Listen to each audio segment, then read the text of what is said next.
Jackie from the Waco McLennan County Public Library, back with another Tuesday Crafternoon project for us. Now, this one's going to be great regardless of your age. So, everyone from the smallest of us to the oldest of us could probably do this project at home.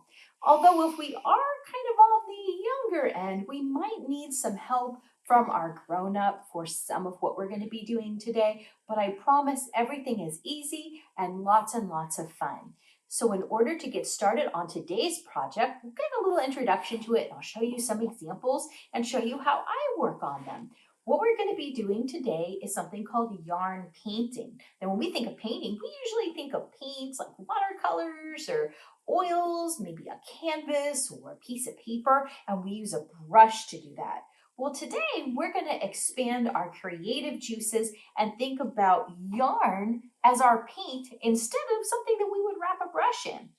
Now, I kind of started working on this a little bit myself, and I gathered some things together. And in this case, I have an old canvas that I'm using, but you could even take like an old piece of cardboard and then take a glue stick and glue a piece of paper onto the cardboard to give it enough thickness and make it firm enough that you could use it as a painting service. So that's one thing that you could try doing at home if you don't have something like this handy, as well as getting some yarn together and maybe even old fabric scraps, shoelaces, anything that's going to be long like this that we can use.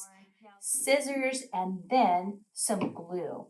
And this idea came from this book right here that we have at the library. So if you like to do projects like this, you can check this book out and other craft books that we have. But I'll show you the example of what I had started working on already, which was this one right here. Can anyone guess what that is?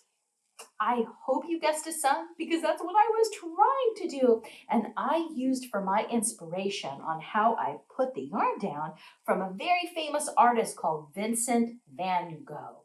So here's a little homework for you. Maybe you could Google some images of Vincent Van Gogh's work or come to the library and check some books out on him. He was a really interesting artist who had his very own unique style of painting. One thing I found when working with the yarn is that it's really easy to work in circles with it. It's a little harder and more challenging if we make little squares or angles. It's not that you can't do it, it's just that little bit more hard and you kind of get your fingers messy too. So I thought with this, we could make a tree, which is something I'm looking forward to. The trees are starting to come back from the winter. So different colored yarn is going to give us some different little spots to work on here with our tree. So how we want to get started is I made a little sketch here of how I wanted my tree to look. I don't have to necessarily follow this, but it helps me before I get started on my project to make sure that I'm putting it down correctly. So all what you need to do is kind of make your sketch. Take your yarn and maybe unravel a decent amount. You don't want to do too much because then, you kind of get caught up with that. So I have my long piece of yarn here, and then I'm just going to take this circle right here. We can do this together. I want to make sure I get all my glue down on here so that my yarn can stick as I apply it. So I'm just going to do that. And now we're going to take our piece of yarn and try not to drag in through too much of the glue as we work. So I'll kind of show you how I'm doing that here. So I just kind of put this down like this and kind of work on it and make my little circle and just tamp as I go and get that little ring going. You see how easy that is? It's not too bad at all. All right. And one thing that you can do as you work is maybe even if it's easier for you, use like a little stick or pencil to also kind of make sure that you're getting that nice and flat and in the glue inside.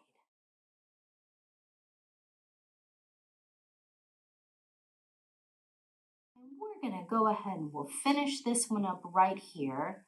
I'll show you how we can do that as we get to this little section right here in the center. So we want to make sure that it's still covered up too. So we're going to hold our finger down when we're right there at the middle. We're going to take our scissors We're just going to cut that little bit off right there, just like that. And we're going to kind of hold it in place for just a second and make sure that it gets stuck down there, just like that. And what we can also do is add a little bit of extra glue right there to make that end stick down so it doesn't really unravel like yarn likes to do when you cut it. So that's a good start for one of ours. And what we'll do as we continue to work on our project is we're just going to continue to make little circles just like this through our yarn painting. And we can use different color yarn too, just like this, to make it look like the light is shining on the tree in different ways. And then you can do anything you want for your background as well. So thank you so much for joining us today as we kind of talked about yarn painting. Hope you are inspired with some ideas and can make this on your own.